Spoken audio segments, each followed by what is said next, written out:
Good morning and welcome to another edition of 15 Minutes of Flame. This is Robert Phoenix broadcasting to you live from the first broadcast day of 2018. How is everybody out there? Most of us are freezing our asses off as the polar front descends upon us here in Texas. We've been dealing with roughly anywhere between 18 to 32 degree temperatures, which for this part of the world this time of year is actually pretty cold. And tomorrow, apparently, it's going to be up to a blazing 55 degrees. So we have that to look forward to. But it's been seriously cold. We've had no precipitation, which means that any idea of a wonderful, virginal, snowbound New Year has been off the books and eliminated. But even in places like Boston and New York and Philadelphia, where the temperatures were positively frigid, they were also denied snow. So that's probably in some ways, I guess, depends on your long-term view. Because at some point snow melts, and it just gets ugly when it melts. The first 48 hours with snow is a love affair. La-da-da-da-da. Then after that, they've got salt on the roads and all that slushy, salty sludge gets shot up into the undercarriage of your car and begins to eat away at the undercarriage of the car. Unless, of course, you paid an extra $2,500 to get the undercoat. The famous undercoat, in which case your car is, of course, hermetically sealed, virginal, and safe from just about any elemental disruption, except a meteor or an earthquake or a volcano. So how is everybody out there? Did everybody have a wonderful New Year's Eve? You know what they did in New York? This is the state of humanity that troubles me. I mean, on the one hand, it seems quite utilitarian. And by the way, cedar fever is here in Texas.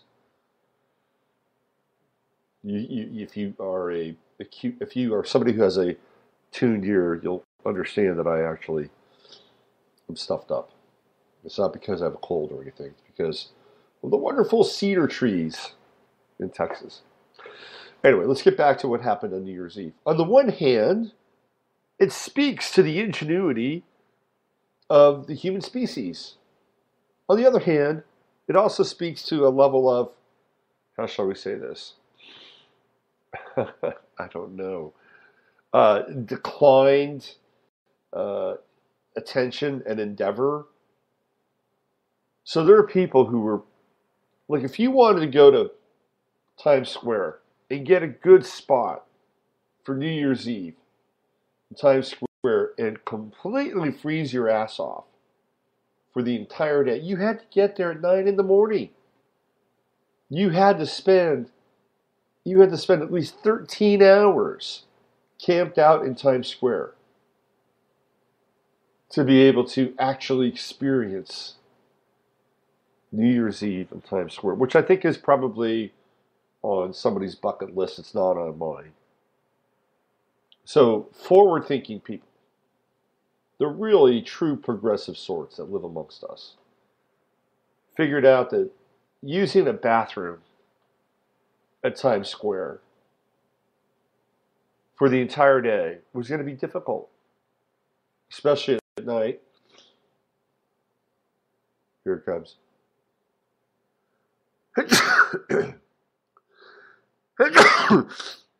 There we go. The cedar fever is attacking. All right. This is what got me in trouble last year, by the way. This is why I wound up having to go to the hospital for high blood pressure. Because what I did is I took some over-the-counter pseudoephedrine.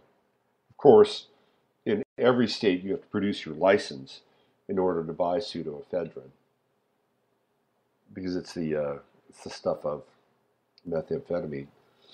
So I was having the cedar fever, and I'm like, okay, I got to take some pseudoephedrine, dry me up. Well, the pseudoephedrine kept piling up, piling up, piling up. Next thing you know, I was in the hospital with extremely high blood pressure. So I've got to find a different antidote, anti-venom to the cedar fever. Yes, I know there's plenty of holistic stuff, and I have some, and I'll be taking that. Local honey, and now's the time. Anyway, let's go back to Times Square. Um, so the forward-thinking people there who said, I want to be able to spend New Year's in Times Square, what did they do? They wore adult diapers. They wore adult diapers.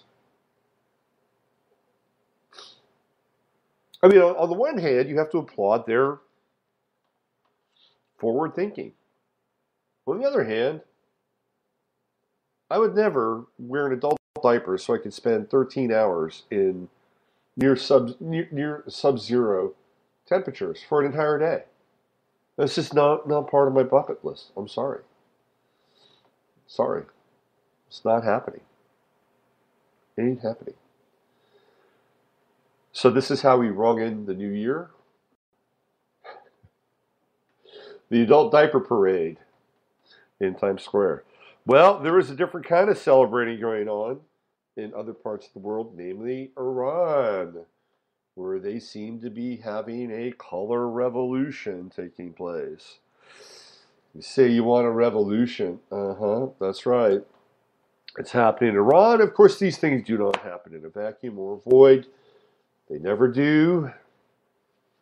And how do they start? How do they begin? They always start and begin with sanctions.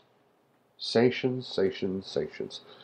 We can trace this all the way back to one of the first military coups that took place with the president of then Guatemala, who decided he wanted to nationalize the banana market, the banana industry in Guatemala. Guatemala doesn't have a lot of resources, but they have plenty of bananas.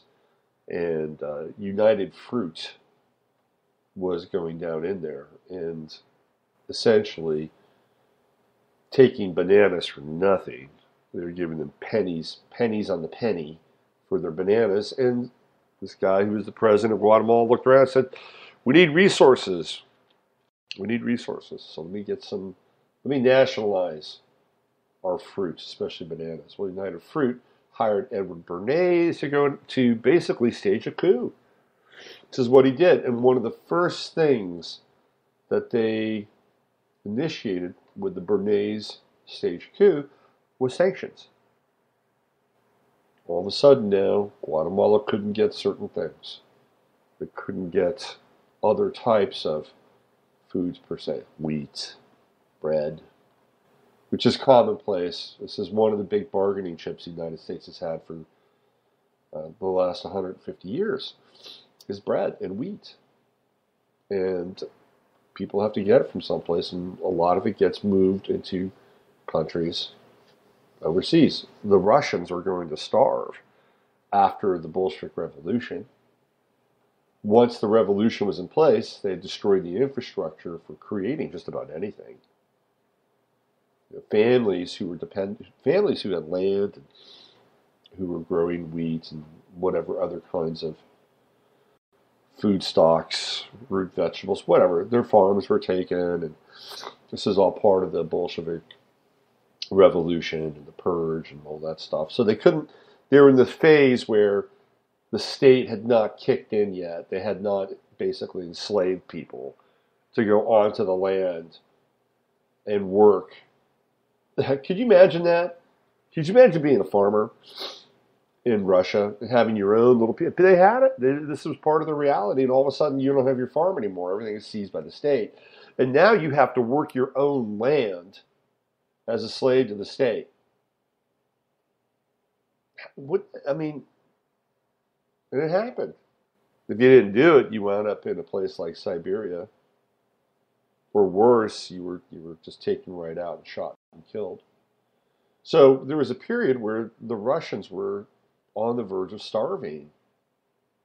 Then, of course, the United States kicked in and said, "Hey, we're not going to let you starve. We need you guys. We need an enemy. We need an enemy of the state. We need a healthy Russia."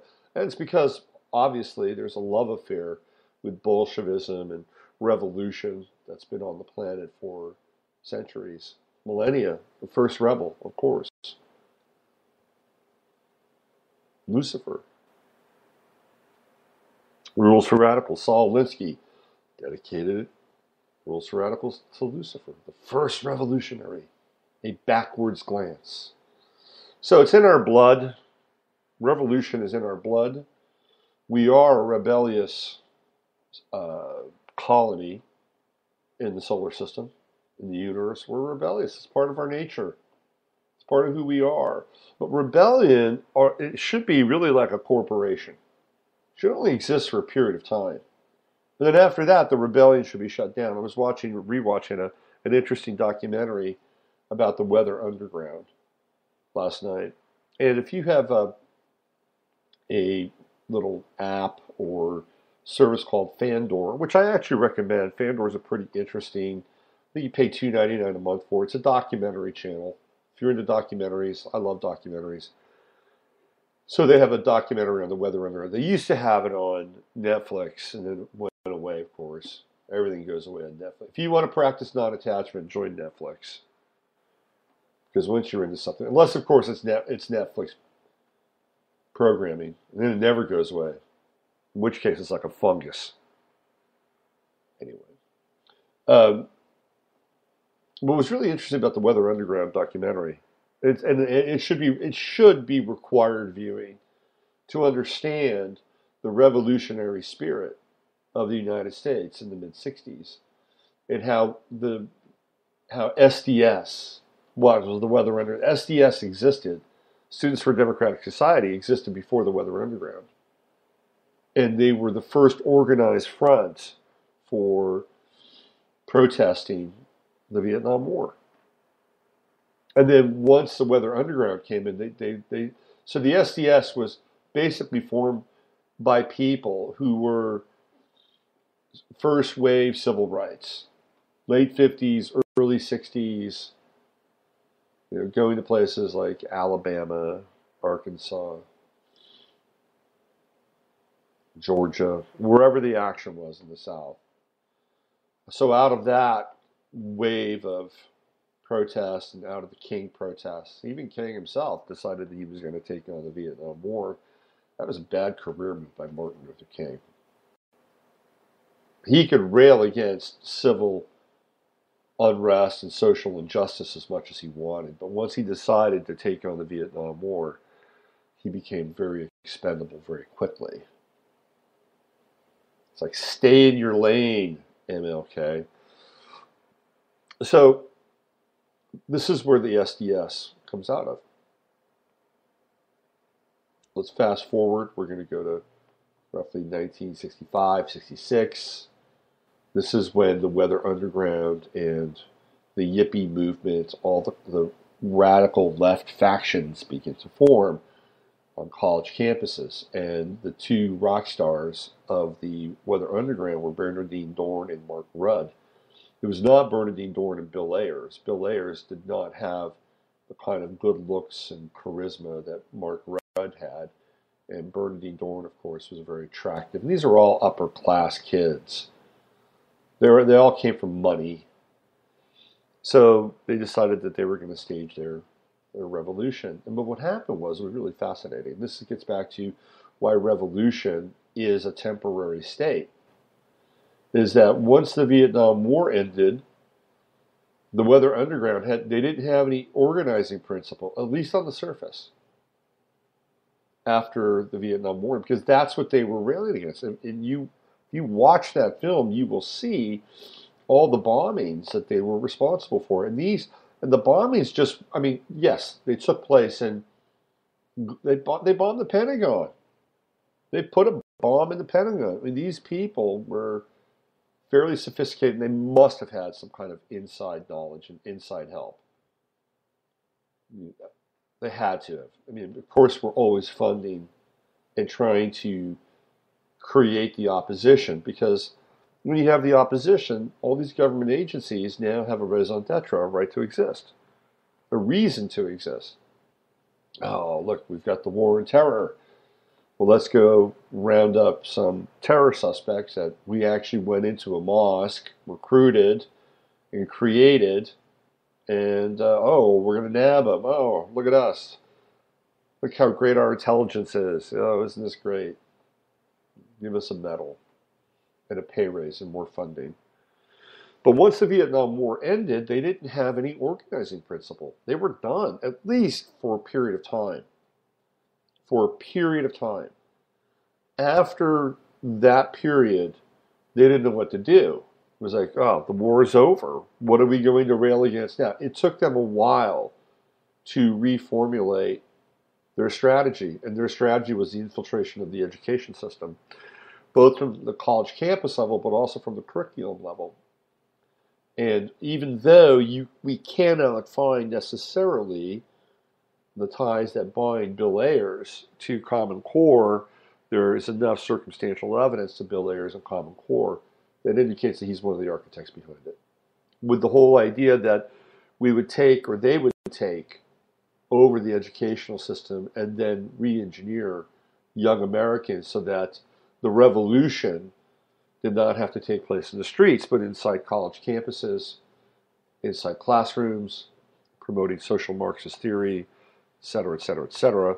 We've talked about this before. But they didn't have anything to fight against after the Vietnam War was over. And that is revolution is theoretically a temporary state. I mean, once there is a high water mark of oppression, that's when revolution kicks in. I talked about this with Regina Meredith on Saturday. By the way, you go to reginameredith.com. You can check out my forecast, my winter forecast for 2018. And one of the things I talk about is the overcorrection or the recorrection to any system or any market. And these things take place.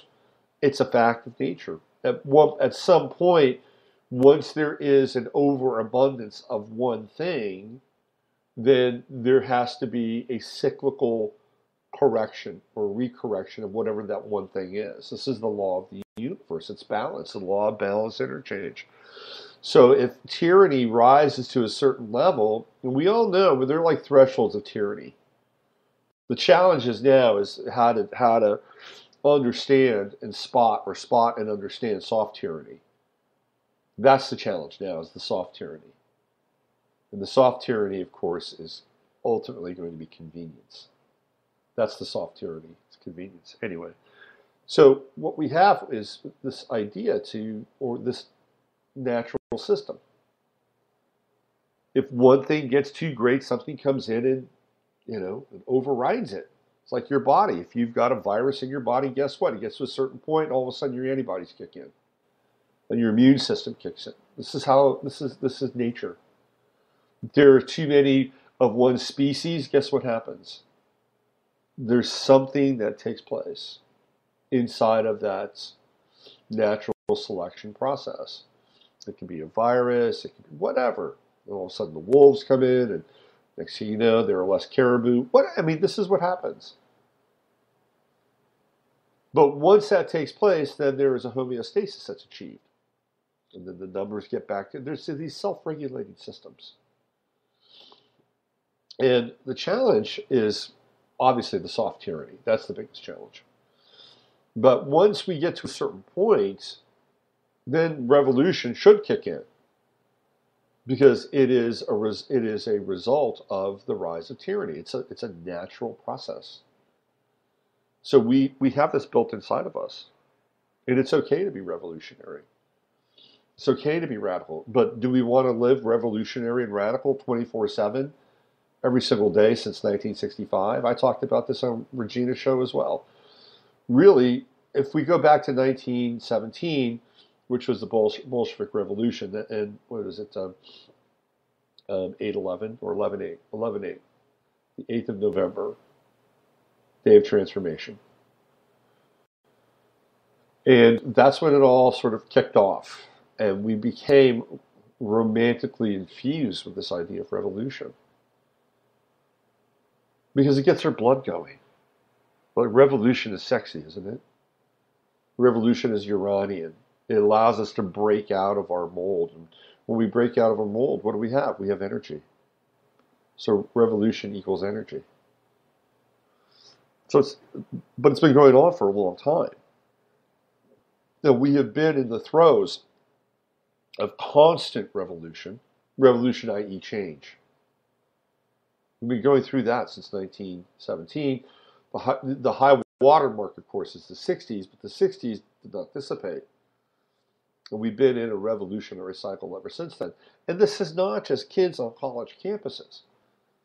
It's not. If you look at Skull and Bones produces equal amounts of conservative, right, capitalist, and leftist, socialist, communist figures, and they both equally infiltrate the echelons of power and the hierarchy of bureaucracy. And both of these forces they understand the roles that they're playing in the world. And it's to create the Hegelian dialectic duality and the flux field between the two. So not only is it something that is inherent in the human spirit, we have the revolutionary spark, but it's become an industry. It's become it's multi-industrial. Industries across any number of platforms. So when you see a product now, like for instance, I talked about this with Regina, look at the new Adidas commercial. It's like the Last Supper. And you have all these creative millennials, James Harden, Aaron Rodgers. You have people from fashion and music are in there. Pharrell Williams is in there, and they're talking about revolution. They're tying revolution to a sneaker. Like if you were really, really smart, because they start off with creativity. That's the new credo, is creativity. The credo is creativity and authenticity. You're going to hear a lot of these words over the course of the next year. Creativity and authenticity. This is going to be the new religion. And what it does is it says, hey, go inside and find that authentic part of who you are, that creative part of who you are. And I like authenticity. I think authenticity is an important factor. But what if you're authentically a serial killer? Like that's your authenticity. What if you're authentically a psychopath? Does that mean that you get to practice your authenticity as much as anybody else does? And at what price do we allow a certain level of authenticity? I think authenticity is fine. Authenticity without conscience is a fast track to psychopathology. I'm just putting it out there. We have to think about it, because I think authenticity is fine. I think we have a pattern inside of ourselves that needs to unfold. But that pattern isn't just a individualistic pattern. No, it's connected to a greater spiritual pattern as well, and links us to everything on the planet, links us to everything in the universe, links our actions, thoughts, our breath to everything. And if you don't take that into account through your authentic expression, then it becomes a solipsistic and narcissistic drive towards self-gratification and ego. I mean, that's 101. So we have to start with the spiritual core. Then we do the dance between the authentic and the pattern inside of us, and this overall or overarching pattern that essentially regulates all of creation. It is the flame within us that connects each and every one of us, which is, of course, what the great spiritual teachers of all time have shown us, and for many of them at great cost. So, anyway, getting back to the revolutionary piece. There's a time for it, and then there's a time to stop it and put it down. But we have been engaged in revolution since the mid-60s. Everything is revolution. Even Obama, change. Be the change. I am change. And Obama is the apotheosis of the 1960s.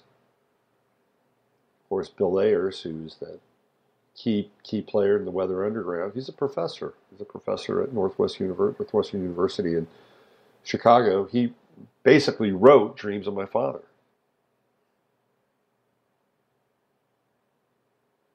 We've gotten into the Ayers-Obama connection before on the show.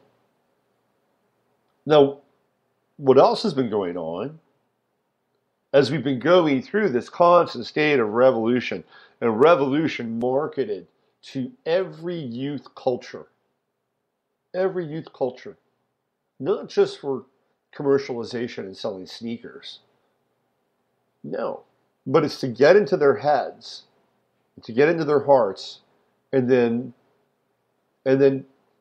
basically be like a shepherd and guide them, right? And guide them and herd them to wherever it is you want to take them. Because what happens when we're young, we open up. We open up and we begin to split away from the ovum of the family and the ovum of culture. That is the Saturn opposition, which takes place between the ages of 14 and 17. What happens? That's also when the highest degree of testosterone and estrogen kicks in. We separate. That's the nature of the Saturn opposition. Now, all of a sudden, you have a whole cadre of youth who are wanting to define and redefine who they are, apart from the dominant culture. And then what do? They come in and they just start pouring in their influence. Well, how about this? And how about this? And, oh, did you know that there are over 100 versions of sex? And you can be any one of these. Just pick one. And if you don't like it, you can pick another one a month from now. And another one a month after that. In fact, we've got more coming. You think 90 to 100 is a lot? Just wait. We'll have 200 variants by the time you get to 28, 29, and you want to solidify your Saturn return. No. We'll have even more for you to choose from, because choice is great, isn't it? Having all these choices at our disposal is so great. Anyway, so we've been in this state of constant revolution, and they hammer every single generation. They know it. They know what's happening. These people are not stupid. They study the endocrine system. They study the stars. You don't think somebody at a company like Adidas or Nike has studied somebody like Rudolf Steiner? Of course they have. Of course they have. They understand these things. Why? Because they want to be able to get inside and flip those switches so that you walk over, or you not even walk anymore, you just sit at your computer, click, click, click. Oh, look at that. Look at that. We were able to just move their minds and essentially guide their volition. So we've been in a constant state of revolution since the 60s. Look at our college campuses. They're flush.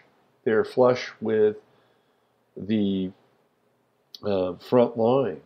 The front line culture shifters, creators that Bill Ayers and an entire generation have influenced. Whether or not they are directly linked to the Ayers lineage or not, it doesn't matter. It's the institution that was put into place. So while we have that going on the other side, we've got the perpetual war on terror. Hello. That, 9/11, 2001. Started a little bit before that, by the way. You go back to the 1970s when there were all these terror gangs. The Italian Red Brigade, the Baader-Meinhof gang, the Japanese Red Army. I mean, there were all these gangs that were creating terrorist-related activities during the 1970s. This thing is not new. What we know now about how these things are created is that in many cases, these groups are infiltrated and they are the progenitors of false flags. Now, false flag doesn't mean that something didn't happen. That's a psyop. A false flag is an event that takes place under the aegis of one flag, where really beneath it there's another flag that's flying. This is what pirates did. Pirates would fly a flag that said, hey, look, we're French. Oh, look, it's a French ship. They're friendly.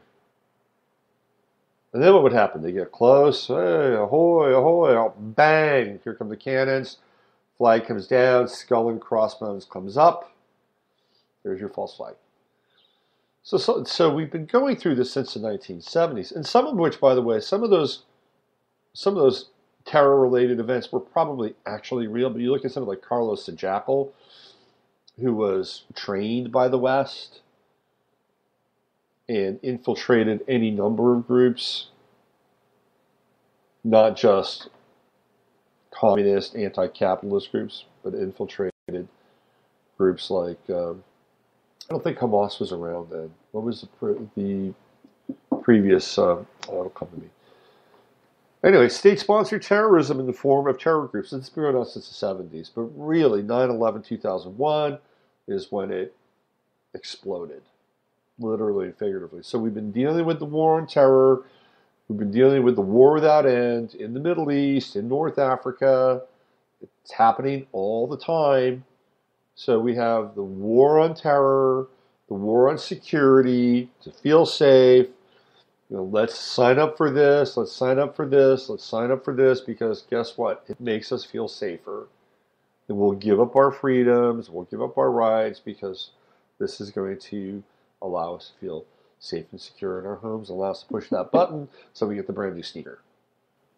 So we have the war on terror, and then we have revolution without end. And this is what we're sandwiched between. This is the vice grip of our attention. And one side clearly is based on social Marxism, and we would be able to brand them as neoliberals. On the other side, the neocons rose to power through the Bush administration, and to some extent they're still very much in power as we speak. So we have the neocons on one side, the neoliberals on the other side.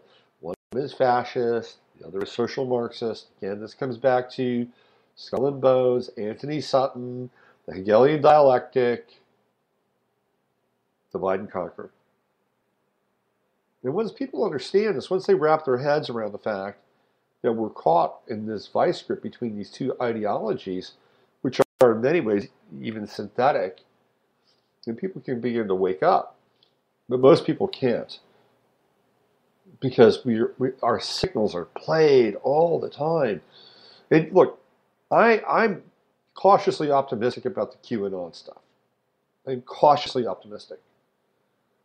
But even then, is like our signals are getting tapped. And the other day, I was on Twitter. Sometimes I troll Robert Reich. It's one of my delights to troll that guy. But he has a lot of supporters, and they've come after me a couple times. And there was this one guy who accused me of being a brain tumor. That Trump has all these brain tumors that support him. I'm not necessarily a Trump supporter, but I'm open-minded to cycles in what's taking place and what Trump is not an easy. He's not a look. If you think you know Trump and understand Trump and what's going on, you're wrong. You can't at this point. You can't. I'll give you an example. Let's say, for instance, there's a giant painting, but it's not even an abstract painting. It's not de Kooning or Pollock. Let's say it's a John Singer Sargent, or Turner, and you go to a museum, and you're about 2 inches away from the painting, and you're focused on one thing inside that painting, and you're like, wow, this is messed. Oh, here, I'll use another. How about Hieronymus Bosch? There's some crazy stuff going on in Hieronymus Bosch, but there's also some interesting things in Hieronymus Bosch as well. But you just focus on that one little thing. You can't see. You've got to step back. You've got to see the whole painting. Even in the sort of the literal, realistic stuff, the Singer Sargents and the Turners, Turner, moving towards light. Anyway, you have to step back. We're too close to everything right now in a lot of ways. That doesn't mean we can't comment on it. It doesn't mean we can't deconstruct it. I think it's in our best interest to do that. At least I think it is. So the QAnon stuff, we're right up against it. And, look, getting back to this thing with Robert Reich. It's like there are people who are just so reflexively polarized. Like they just again want to say, no, Trump is a clown, Trump is a fool, you're a brain tumor. There's much more going on here, people. Much more. So part of me was like, oh man, I just can't wait. I can't wait till they start arresting these bastards. Just so I can show that MF on on Twitter what's really going on. Because all he wants to do is just tap into the headline. He wants to tap the vein of that reaction, a reactionary vein that they can just slice into the aortic reactionary experience, the jugular reactionary. Anyway, but that's our signal getting played. That's my signal getting played. That's my Schadenfreude coming in, getting kicked in. It's like, see, you thought you knew so much, you bastard. Now look what's happening. Your idols are in handcuffs. Your idols are in ankle bracelets. How's that feel? Bet you didn't see that coming, did you? Got an answer for that one? It's great. I mean, to get into that place is, oh my God, wouldn't that be, oh man. Oh, it feels so good to offload that shit onto somebody else. And in some ways, it's like it'd be kind of interesting. But don't you see the other side feels the exact same way too? They're waiting for something to come out of the Mueller investigation. By the way, if they wanted to stop the Mueller thing, they'd figure out real quickly how to defund it. But now Lindsey Graham is talking about starting another subcommittee, basically to look at the GPS fusions. And Graham is on Trump's side now. For a while, he wasn't on Trump's side. Well, why is he on Trump's side? Because Lindsey Graham is a war hawk. And Trump, I think, is moving closer and closer to some kind of war with North Korea, which has certainly satisfied Lindsey Graham and all of his defense contractor buddies. So now he's got Lindsey Graham on his side. But you see, Trump is a heyokeya. Trump is a trickster. He's a Gemini. He's a Gemini with Sun Uranus conjunction. Just when you think you haven't figured out, guess what? You don't. And whether or not it's Trump or the people behind Trump, I've said this for the last 2 years. I said, you cannot trust Donald Trump. And I mean that in kind of the best way possible. I mean, even the people, like, I would not be surprised. Now, I would love to be surprised, but I would not be surprised if his love affair with Zionism is really just a cover. I would not be surprised. I would also not be surprised if it's real. And his allegiance towards the money people in Russia, Shabbat Lubavitch, all that stuff that he's got through his son-in-law, secret agent 00666. And I would not be surprised at all if that was the case either. But we can't really see it at this point in time because we haven't stepped back. Our noses are pressed against this painting, and we've got like a 2-inch relationship with one image on the painting. And I'm not giving him a pass, but I'm just telling you right now. I mean, things are in flux in a huge way. I mean, just look at today. Just look at today. Kim Jong-un says he wants to talk to South Korea. He wants to talk it out. He wants to send athletes to the Winter Olympics, which happen to be in South Korea. So, I mean, he may be sending people that have anthrax.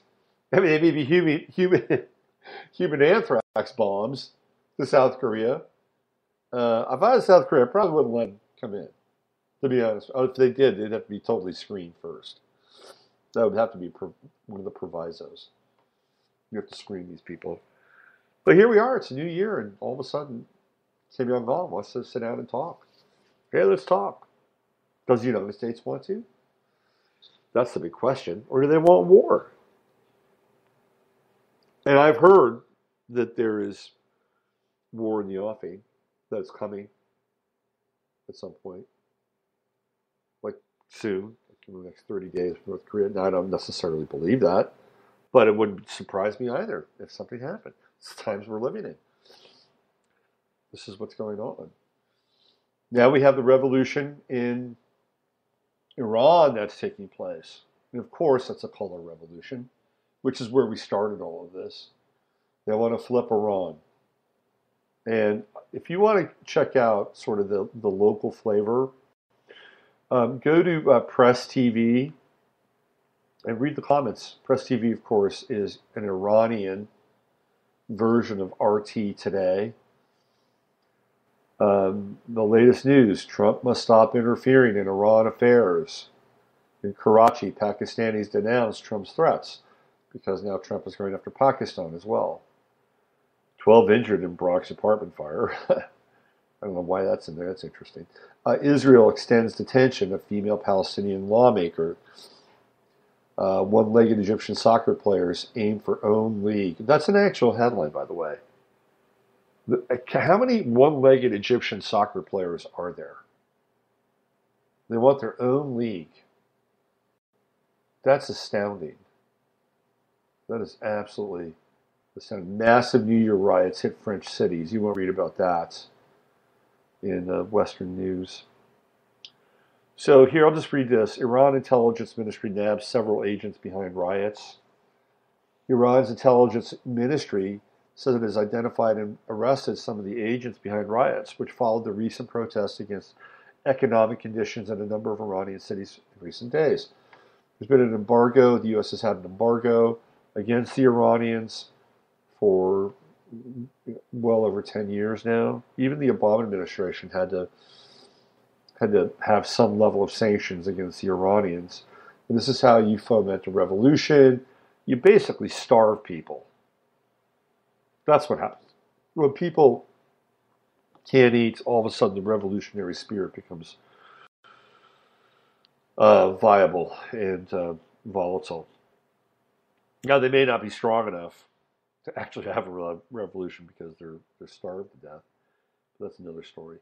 In a statement on Monday, the ministry said Iranian security forces, helped by people, had managed to detain some of the elements who incited unrest in several cities across the country. It added that efforts were ongoing to arrest other agents as soon as possible. According to the ministry's statement, some of the peaceful gatherings held in recent days in order to express public demands have turned violent due to the presence of suspicious and aggressive elements who damage public property and cause casualties. That's exactly what the weathermen did. In their first meeting in a park in Chicago, and they were adamant. The weathermen were on campuses and they moved off campuses, and their goal was to get the working class youth of America to step in behind them, and they failed miserably at that. By the way, when they decided to have their big gathering in Chicago, their days of rage, they failed miserably. I mean, what happened was about 150 people showed up. So Bill Ayers even talks about how vulnerable they felt, that their numbers were so low. And then what they did is they decided they were just going to vandalize the shit out of businesses in downtown Chicago, in the Upper West Side or the north side of Chicago. Which is what they did in Berkeley over the summer of last year, right, when they were starting. It was just right after Trump got elected, so it was the springtime in Berkeley, and they went down into downtown Berkeley and just started smashing windows, and this is right out of the Weather Underground. There wasn't anything new or creative about that. Since Thursday, groups of Iranian protesters have staged protests in several cities to voice their anger over rising prices and economic conditions. What do you think is going to happen if that ever comes to this country? We have rising prices, rising food costs, rising fuel costs. We just have to raise the fuel costs and food will go up. Sporadic violence has erupted during the protests, causing a number of deaths. Iran's President Hassan Rouhani said on Monday the Iranian people would deal with a small minority group of rioters and lawbreakers exploiting the protests. He emphasized that the enemies of Iran could not tolerate the country's achievements in the diplomatic arena, particularly in the confrontation with the U.S. and the Israeli regime, and some of them had explicitly threatened that they would take regional problems into Tehran. You remember Ahmadinejad? Remember that guy when he was running Iran? He was another one of these guys that was educated in the West, just like Pol Pot was educated in the West, just like Kim Jong-un was educated in the West. Frantz Fanon, the guy who created the whole concept of cognitive dissonance, educated in the West. So was Ahmadinejad. Ahmadinejad used to go to New York. If you wanted to stop the regime in Iran, why not just take him out? It's possible. I mean, it's easy to theoretically heart attack somebody or polonium them, whatever. Where is he now? He's in Russia. I think Ahmadinejad is teaching college courses in Russia. But he was the face of evil for a while in Iran, am I right? And he spoke out against U.S. imperialism and Zionism and all that stuff. So he is replaced now by this cleric, Rouhani. So you go to the comments here. This is on Press TV. 97 comments. A lot of them are from Iranians, and they are very tuned in and switched on. And you just look at the replies here. Looks like any country which doesn't go along with Zionist criminality in Palestine needs to train and employ special secret agents and its police forces to spot riot organizers early in the game. If these rioters think for 1 second they can harm the government by their action, they are out of their stupid minds.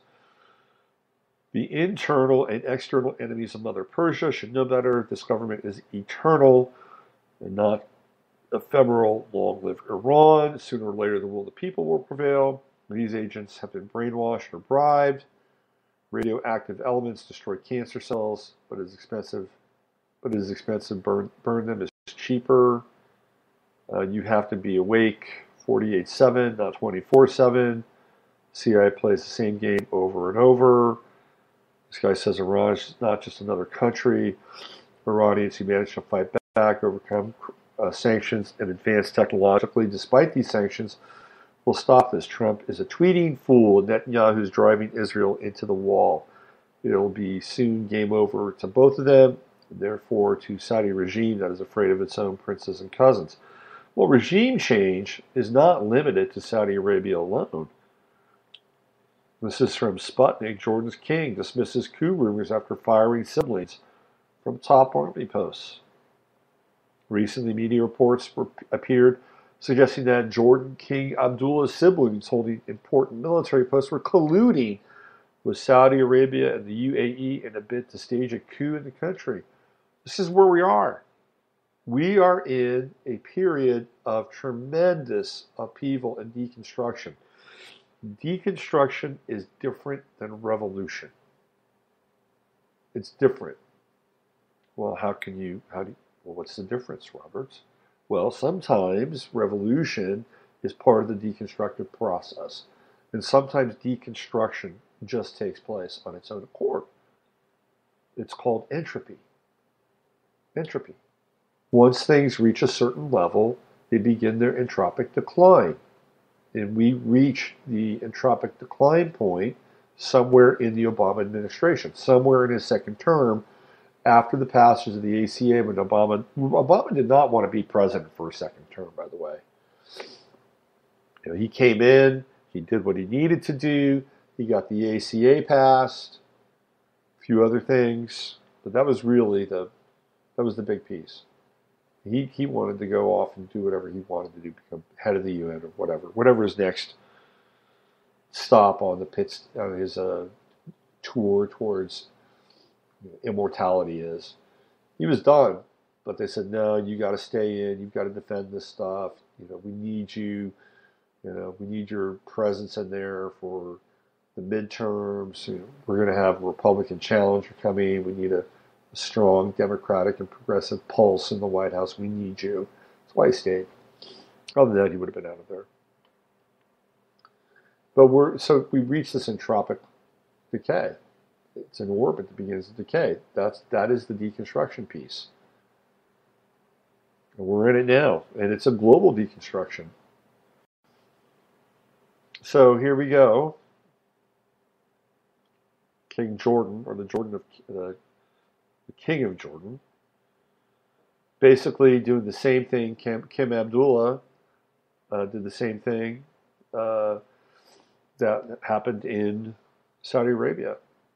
The rumors surfaced in the wake of King Abdullah's move to fire his brothers, Prince Ali, head of the Royal Guards, and Prince Faisal, the head of Saudi Arabia's Royal Air Force and Deputy Chief of Staff, and his cousin, Prince Talal, officer of the elite special forces, December 26th. The king's decision immediately prompted media reports that the dismissals were due to members of King Abdullah's family being in contact with Saudi authorities and the UAE. What did we see in Saudi Arabia? We saw, for all intents and purposes, a palace coup and regime change, which took place. So, fasten your seatbelts. We are in for quite a ride here, and it's just started off on the second day of January. In the end of the year of the rooster, we have the year of the dog coming after the first new moon in February, which will be a very, very different kind of energy. More commitment and less ostentatious ego and arrogance, which at times is connected to the rooster. But the other thing with the rooster is that the rooster is representative of Virgo in the Western system. So there's a lot of work being done under the sign of the rooster. Now with the sign of the dog coming in, the dog is Libra, so it's about diplomacy, it's about relationship. It's about perhaps mending some fences over the course of the next year. We'll see what happens. These are amazing times to live in. Amazing times to live in.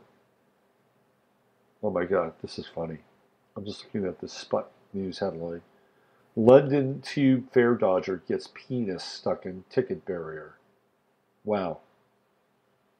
That must be either a really tight ticket barrier, or maybe there's a new career here for the London Tube fare dodger. That's funny. It's absolutely funny. Anyway, these are really interesting times. And you're on the front lines. Where else would you want to be?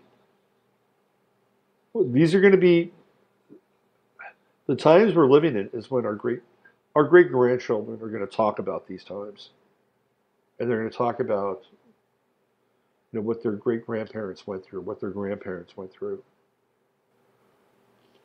These are going to be the times of stories and tales, maybe even folk legends. We'll see what happens over the course of the next 3 very important years with Saturn and Capricorn. Go to my website, robertphoenix.com.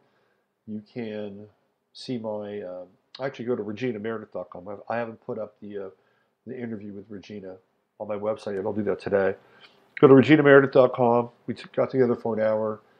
It's a cracking interview. We talked about Saturn and Capricorn and all the changes that are coming this year.